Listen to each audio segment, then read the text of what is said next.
Hey, how's everybody going? This is Michael from Phantom Motorsports. Today we're going to talk about the German cars. I've been working on them for 3.5 decades. My favorite one has always been Mercedes-Benz. I think they always done a outstanding job with designing and coordinating the car very well. But I hate to say it, lately it's been a disaster, catastrophe in all the German cars, period. I get the question over and over from a lot of customers. They used to own a lot of German cars and say, Mike, what is the best car to buy today? And realistically, the best car to buy today, it would be a Japanese car. As much as I hate to say this, from a rideability point of view, they are the best. You can pretty much buy any Japanese car and weld the hood shut. In 3.5 decades, I can probably say I had only maybe 5 or 6 customers I ever worked on their Japanese car. And the question comes is, why is Japanese cars a whole lot better than German cars? Now we're not talking performance here, and we're talking reliability. The reason why Japanese cars are getting to be a lot better than German cars is the simple fact that the Japanese are not replacing their engine designs constantly. A lot of Japanese cars have the same engines in them from 1970s. They only improved the faults that the engine had over the years, and they became bulletproof engines. They're not as complicated as German engines, where German engines have the tendency of constantly being redesigned almost to a point of every year to 6 months. They redesign a new engine. They never give that engine a chance to perfect it. The moment they come up with a different idea, if you look over the years, there were a lot of natural aspirated engines. Now, well, I should say, then a few years ago, there were a lot of engines with superchargers. Now, almost everything is turbocharged. Now, the problem with turbochargers are they create tremendous heat. Everything underneath that hood, it's a goner. It's just a matter of time. Wiring harness, hoses, gaskets, everything. The heat that they produce, it's unbelievable. The cost to repair a turbocharger on any of these cars, it exceeds what the car's worth. Recently, I had a twin turbo Porsche Cheyenne, very nice truck. But I don't think there was a week that the car did not have an issue. Constantly, from the turbos not cooperating, leaking oil, and creating vacuum leaks and wiring brutal, gaskets, it's just on and on and on and on. So the thing is, where is Germany really going with all these designs? They're becoming to be a point where you pretty much cannot afford these German cars. The repairs exceed the worth of the vehicle. No matter how much you love the vehicle, you're running into a problem. How do you justify it? Well, here's one of them. I own a BMW M6, which I gotta say, the car, it is very, very nice car. Is it very well built? Not by far. And when I say not by far is because my standards of German automobiles are very high. Me coming from Europe, I expect if I pay $140,000 to $150,000 for a car, which is pretty much the same price as a house, that's gonna last a long time. Now, besides your typical maintenance, I don't mind that. But when you have like the actuators for the acceleration made out of plastic gears, that is pretty much a slap in the face of a client. They just paid $140,000 for this car. That is unacceptable. I do not care what Germany has to say. When you pay that kind of money for a car, you expect to have at least the tendency of doing some quality work you're going to put in it. Because if you're going to use plastic and the car is unreliable after 40,000 miles, then I might as well buy a Kia. It lasts a lot longer. Yes, it doesn't perform like a BMW. It's got a warranty of 100,000 miles on it. So the justification of owning a BMW M6, by the time you're done, if you're the most unlucky person in the world, it can run you about $19,000 a year in maintenance. Well, the math just doesn't add up.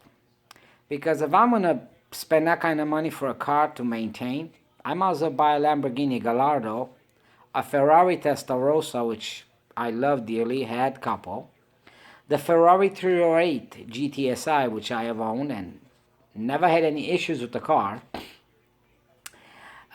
So therefore, a BMW M6 will never be a Ferrari, a Lamborghini. It's always going to be a BMW. So to spend that kind of money to maintain one, it's completely unreasonable. Because I have driven a lot of cars in my life. You name it, I have driven it. And yes, the M6 does drive very nice. But the repair maintenance on it, it's unbelievable. It's like child support. It never ends. You keep on coughing up money and you fix one thing and then the other thing breaks. It's a car that you have a love affair with, love and hate. You love it when he drives, but you hate it when he breaks. The problem with the car is you can never leave out of town with it unless you have a very strong credit card in your pocket. Most people come to me and say, Michael, I found a good deal on a BMW. Well, a good deal is, yeah, you can buy the car, but you cannot afford fixing it. The problem not only that it stands that it's very expensive to maintain. The problem is you got to find a mechanic that can work on it. I'm here to break it to you that not even the dealership knows how to work on this car. They only can fix process of elimination. They are clueless. Run the same issues with the Porsche at the dealership. They have no idea. They only work on the new cars. You got to keep in mind, every dealership only has 1 to 2 mechanics that they are BMW certified trained. The rest of the mechanics are your average mechanic with a license. They get into the mechanical industry and then he gets hired by the dealer. Some of these guys never worked on a BMW or their knowledge of them is very minimum. So when you take your car to the dealership and you expect that you would think they have the computers and the knowledge, you are very, very wrong. Though you can have a scanner, the best scanner in the world for BMW or Mercedes, and you can have a code that came on, for instance. And I'll give you an example on one of the cars that happened to me. A 2004 Mercedes S500, the W220. Put on the scanner and it came up that the routers were malfunctioning. Took it to the dealer. Same code, same reading. Routers malfunctioning. So we went based on the scanner code. We replaced the whole intake manifold. Come to find out, we replaced it $2,000 later, same code comes up. Come to find out that the scanner could not determine the situation. All along, what happened is the airflow meter went bad. Though the scanner could not figure it out, it gave a wrong code that the routers were bad. The dealer couldn't figure it out. So the moral of the story is that you cannot always rely on a scanner to tell you what the issue is. So therefore you have to have experience to fix the car. Now the dealer doesn't have time for experience. Process of elimination. Code comes up, we're going with that. That doesn't fix it, we're going to the next one. And that can add up pretty fast, in thousands of dollars. Now, where do you find this then that is justifiable? Well, some of us, we shouldn't be justifiable because we love the car so much We just throw all the money and everything on it. We think we can beat the odds. Unfortunately, it comes to the story is that how do you make a car to make sure that it's going to be what you want it to be? Well, in the older days, if you remember, some of you, the BMW E31, which was the BMW 840i, 840ci, or 850ci, which was the supercar at the time. Top power, 200 miles per hour V12 engine, 5.4 liter, awesome vehicle. When they came out, everybody said that the car was just a nightmare. Well, put it today beside a M6 or an M5, and it's the holy grail. I have one, it's got 145 on it, and I never have to open the hood. No issues. The car performs, drives, excellent. The older BMWs were much better made because they took the time and they made it easier to maintain and work on. Today you got BMWs that have varnos, multiple timing, adjusting constantly.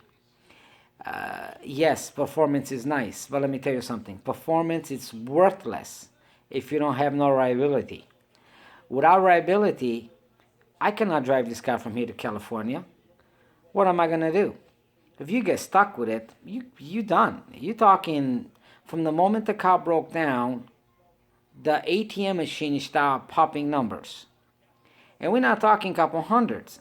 We're talking thousands of dollars that it can end up on a trip if you broke down.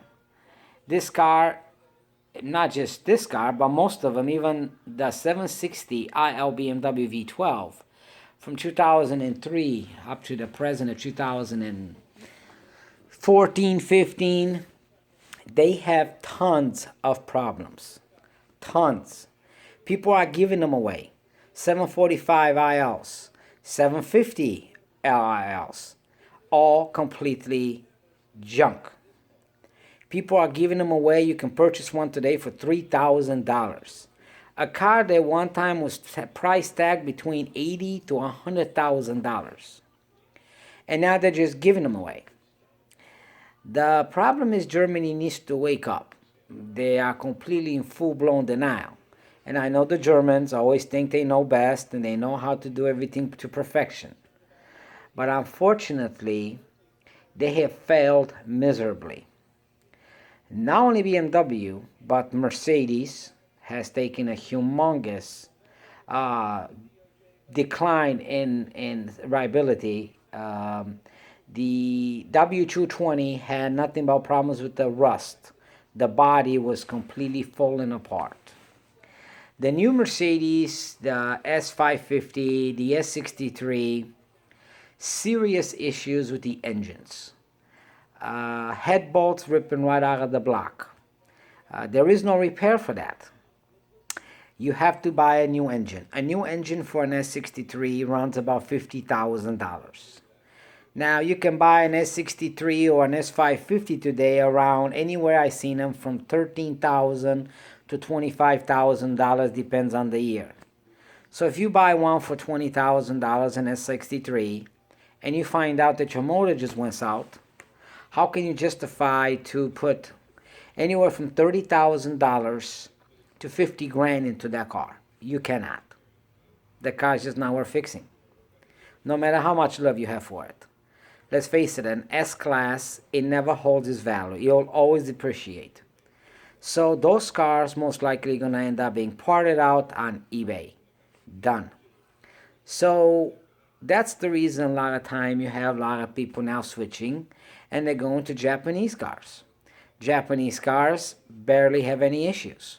Lexus runs great. I see them 300,000-400,000 miles on them. No issues. Besides your basic maintenance, if you take care of it, you ain't got no problems.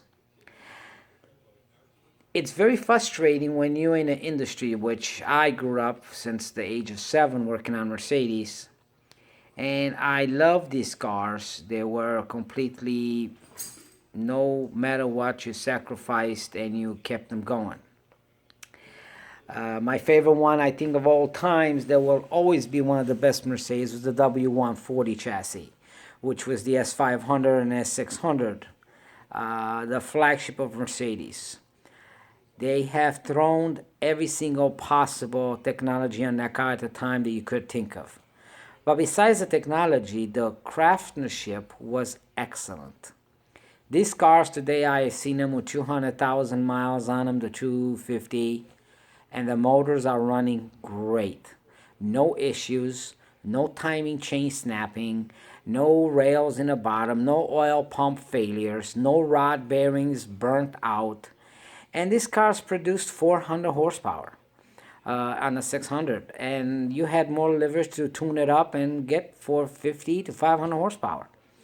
And you didn't have no issues like today with cars that BMW have oil pump failure, and you have rod bearings failure, and then you have Varnov failures, and then you have accelerator failures.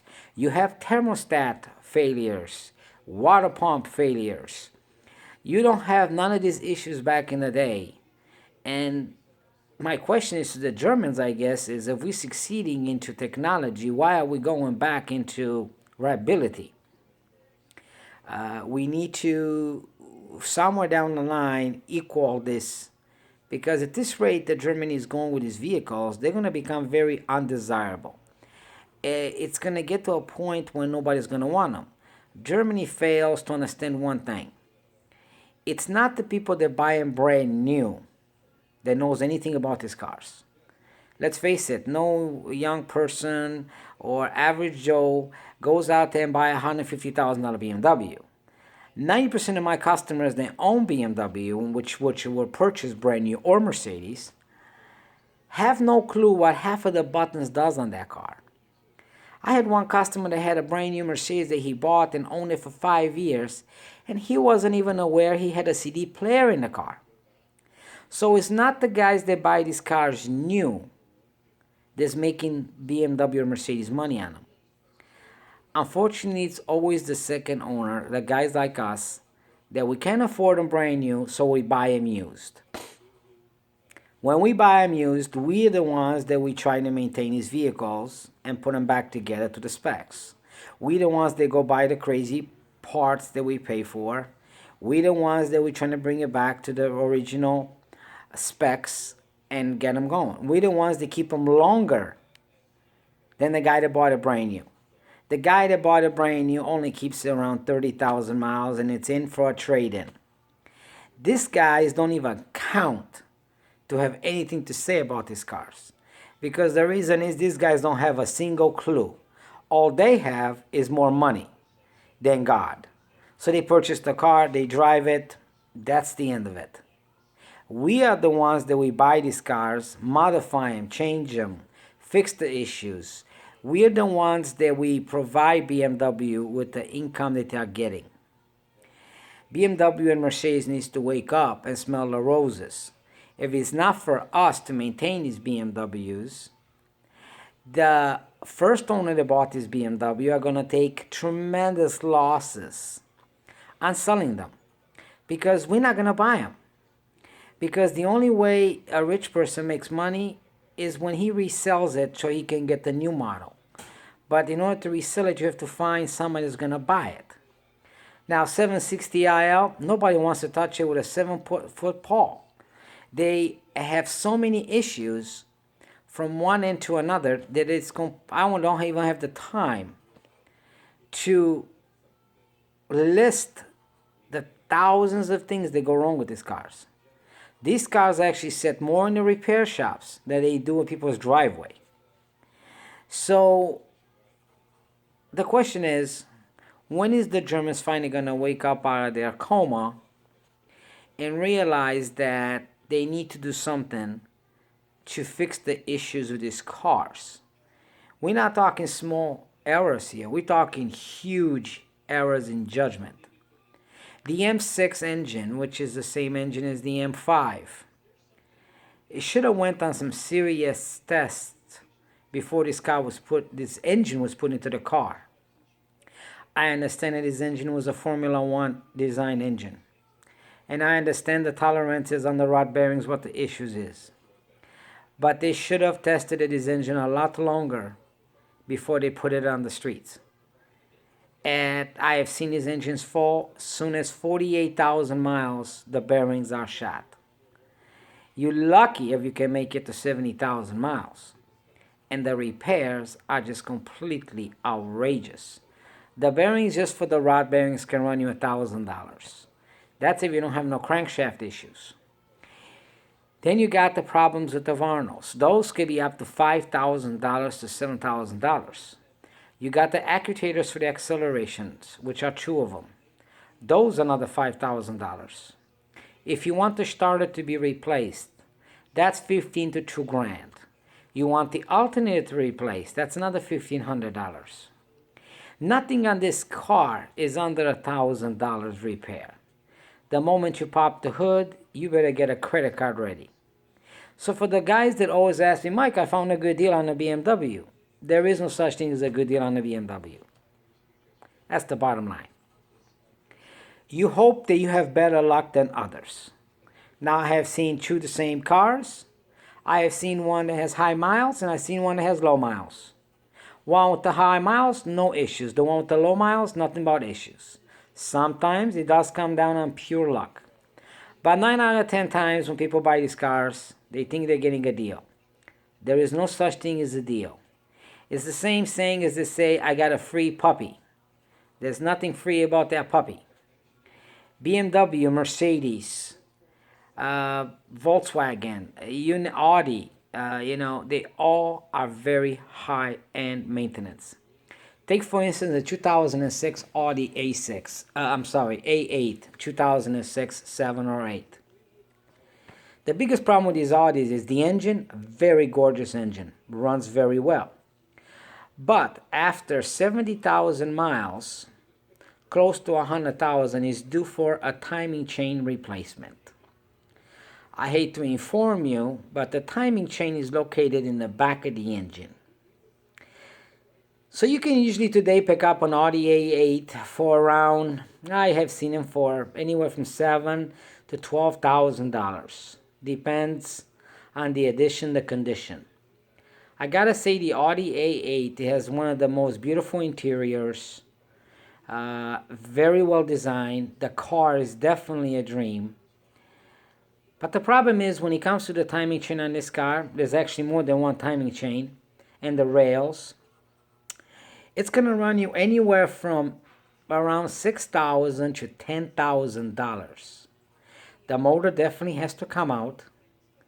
And let me tell you, when you take the engine out and you're thinking, well, I'm just going to do the timing chain, you're going to find other problems besides the timing chain. You're going to find that the motor mounts need to be replaced. You got the motor out. The motor mounts on this car are not only that they are liquid filled, but they're also digital. So if they fail, you will have a check engine light on, tells you one of the motor mounts is broken. Those motor mounts are not cheap. Anywhere from, I've seen them for $250 to $500 each. Once you do that, you're going to find out that you got a bunch of hoses in the back, which are cracked. They're brutal and they're plastic and they break. These hoses are not your average hoses. These hoses you have to buy from the dealer. One plastic hose can run you $160. So then once you have the motor out, everything is to be coming apart. Let me tell you, since so much heat and time and aging, rubber and all that, it's not going to come out as you think. So you always have to put an additional $3,000 of unexpected repairs that you're not even aware of. So therefore, then the repair exceeds the car's worth. So you're sticking now almost $15,000 into a car that's only worth $12,000. What do? You can't afford a new Audi because they're outrageously expensive. So you have a dilemma on your hands. How do you fix this issue? Do you love the car that much that you want to stick almost another 15 grand into the car, and hopefully after doing all this, the car can last you another 5 years? Then it can be justifiable. But if you're repairing it and thinking, well, I'm going to repair it, turn on and sell it, you're going to lose your behind on this car. Ain't nobody going to give you the money for it with all the repairs that you did. So it's very important that you calculate very well.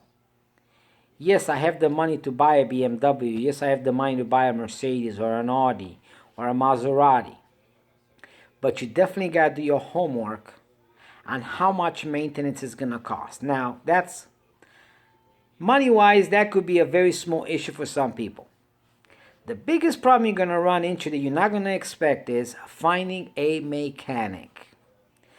That is going to be an endangered species. Finding the right person that does the right job and has the knowledge to work on his car can be your biggest challenge yet. I assure you the dealership don't know squat. Unless it's a brand new BMW, and even then, it's questionable. They're unbelievable. They don't have no knowledge. I don't even know how these guys make it work. I have no idea. I have dealt with BMW dealer. I have done with the Porsche dealer. I have done with the Mercedes. I have caught them red-handed dropping the ball and finally admitting, yep, I don't know. We don't know. Took in a Porsche one time, my Porsche twin turbo, and their mechanic didn't even realize that the car was equipped with 2 batteries. He had to argue with me saying, it's only 1 battery, I need the seat. I had to physically show him that there's a battery in the trunk where the spare tire is. So when you're dealing with a person like that at the dealership level, you're thinking, wow, this guy doesn't know this guy's equipped with 2 battery network. Holy cow, am I in big trouble now? Now, the rest of the other repair shops that you go to, bottom line is they see dollar signs. The moment you walk in, they see you in a Porsche, BMW. They ain't got no clue that, you know what, you don't have the money to really afford this car. But you love it, you got a good deal on it, you bought it. You're hoping that you can fix it cheaply as possible. All they see is dollar signs, and they don't care. They will charge you every single thing they can charge you for. So I suggest if you're going to buy one of these cars, the first thing you do is you locate a mechanic. And you got to hold that mechanic like it's the Holy Grail. He will be your only survival of maintaining that car. If you don't have a mechanic, do not buy this type of vehicles. Because even if you throw stupid money at the car, it doesn't mean the car is fixed. You will always have issues with those vehicles. The newer they are, the more problems they have. You have to make sure that you find the right mechanic. Unless you learn to be a mechanic yourself on it. That's another story altogether. In this today, the way I look at with this car, either you have money or you know how to fix it yourself. Now, yes, people go on Google and this, and everybody's got their opinion, how they fix this and how to maintain this. You know, if I had $1 for every person that came to me and says, Mike, but I looked it up on Google and you can do it this way. Well, simple question is, then why are you calling me? Fix it yourself, if it's that simple. Everything can be fixed on Google. I find out people use wrong oils in these cars, constantly. You got to keep in mind, you know, most German cars today, they recommend Mobil 1, synthetic. Well, I hate to break it to you, but Mobil 1 synthetic, which says it's full synthetic, it is not 100% synthetic. It's only 60 to 70% synthetic, that's it. Though in the United States, anything over 60% it's considered 100%, unfortunately. If you want to use the right oil for any German car, it's liquid moly, 100% synthetic. It's made in Germany. You can order it on eBay. You can buy it on Napa carries it. Couple other probably AutoZone. You can find it, but definitely you can find it on eBay. That is made in Germany. That is 100% the oil to use for these cars. Intervals and oil changes. Okay, I see some people say I change my oil every 5,000 because that's what the oil bottle says. I have seen them take it to 10,000 miles.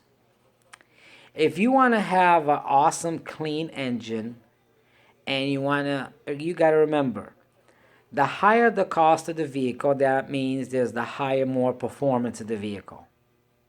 Therefore, you need to change your oil every 3,000 miles. Now, most people can disagree and argue me about this all they want. I have taken engines apart which had low miles, but the guy never changed the oil on time. They changed it every 5,000 or every 6,000. The engine is black as can be in it and use Mobil 1 synthetic. Okay, so I'm the one that sees when I take the valve cover gaskets off, the oil pans out, that the engine is blacker than black inside. So if you want to have a healthy engine and less wear, and it also comes down to your driving habits. If you're a guy that's constantly love to put the pedal to the metal and constantly redline the engine and beat on the tires and light them up, it's much more crucial that you do change the oil at 3,000 miles. Now, if you're a grandma and you drive it like a grandma and you take care of it much better, you can go probably to 35 to 4,000. But you gotta remember, just because you're thinking you're saving money by not changing your oil, you're actually losing money. Because if the bottom end or the top end goes bad, it's gonna cost you a hell of a lot more than oil. Okay, so Germany here with these new designs that they've been making, it's a catastrophe. Take the Volkswagen 2.0 turbo with the mechanical pump that goes onto the back of the camshaft. Every single one I have worked on has destroyed the camshaft lobe. The camshaft lobe, it's gone. You need a new camshaft. Bad design. The high fuel pressure pump arm runs on that lobe. Every single one of them, I have seen them broke off the arm, broke off the lobe. Catastrophe. No excuse for it. I remember those pumps were put on cars in 1970s. Why did they do this? It's beyond me. Just so they can squeeze a little bit more horsepower out of an engine. There's a lot of different ways you can do that with keeping it to be reliable. But I guess the way Germany is looking at things today is after 50,000 miles, who cares? Cars should be throwaway. Cars are not like they used to be. You know, your dad used to have a car, he kept it, and you knew once you turned 16 or 17, your dad's got that car in the garage and that's going to be yours. That's not going to happen anymore with these cars today. These cars are going straight from the garage, eventually straight to the scrapyard.